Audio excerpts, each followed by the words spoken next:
Jaz bi se zahvalil vsem volivkam in volivcem oziroma občankam in občanom. Jaz smatram to kot priznanje mojemu dosedanjemu delu, kljub temu, da vemo, da se je poskušalo precej to delo in pa vse, kar smo z trudom pregarali, nekako poslošiti ali pa uničiti. Vendar definitivno verjamem, da v občini Brežice so še ljudje, ki cenijo poštenost in pa kvaliteto in pa seveda tudi delo.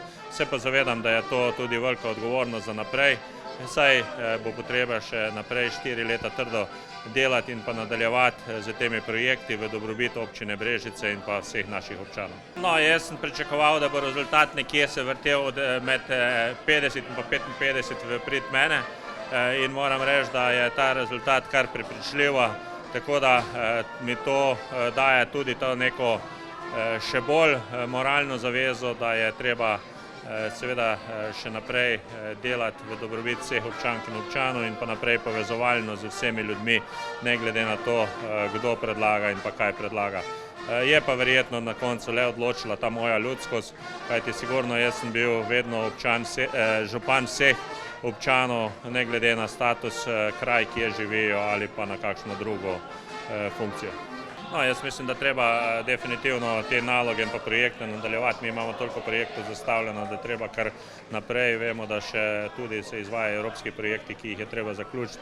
Konec koncem tudi ta kolesarka, ki se je zdaj končala v Dobovi, je treba še papirnato vse zaključiti. Vemo, da se dela cesta in pa kolesarka proti Krške vasi, potem hidravlične izboljšave.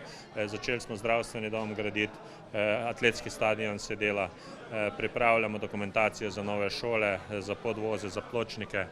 Tako da jaz lahko rečem, da treba več ali manj na tem delati. Sigurno je pa moja prioriteta, ki jo pa moram seveda še pokrepiti tudi z dodatno ekipo verjetno ali pa z ekipo, ki bo, predvsem kako čim bolj aktivirati in pa zaživeti nazaj to družbeno, kulturno, športno življenje. Vemo, da te 2 leti korone so nas oddelile, da nam je pustilo marsikatero, bi rekel, brazgotino med temi družabnimi srečanji. Jaz mislim, da to, kar sem povedal, želim, da ta občina postane nazaj aktivna na vseh področjih, na turističnem in pa na ostalim in to je moja prioriteta za ta mandat. Ne, gledajte, jaz mislim, da ne, bom pa zelo vesel, če bojo podžupani tudi tako, kot sem vedno z ostalih opcij. Nikoli nisem želel, da so vsi župani z moje, tako da jaz imamo možnost 3 podžupane. Definitivno enega bom verjetno dal iz stranke SDS, 2 sta pa odprta čisto.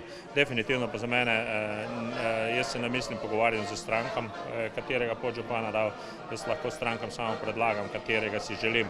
Nikakor pa ne bom pristal na to, da bi mi stranke vseljevali, katero ime želijo, da imam jaz za podžupana. Kaj pa sodelovanje z drugimi svetniškimi skupinami v občinskem svetu? No, gledajte, mi smo imeli vedno proporcionalno glede na volilni rezultat. Seveda je pa največji problem ponovadi prek Vijazi, ker tam je pa lahko samo 7 članov, tam se bo pa treba dogovoriti z nekaterimi, s katerimi bomo šli. Definitivno je pa moj način, da se omogoči vključevanje vsem, kajti jaz si res želim, da vsak predlog strokovni, ki je dober, ga treba preučiti, ne bi nobenega, da ga zavrnemo zato, ker je neka opozicija pa bilo kaj.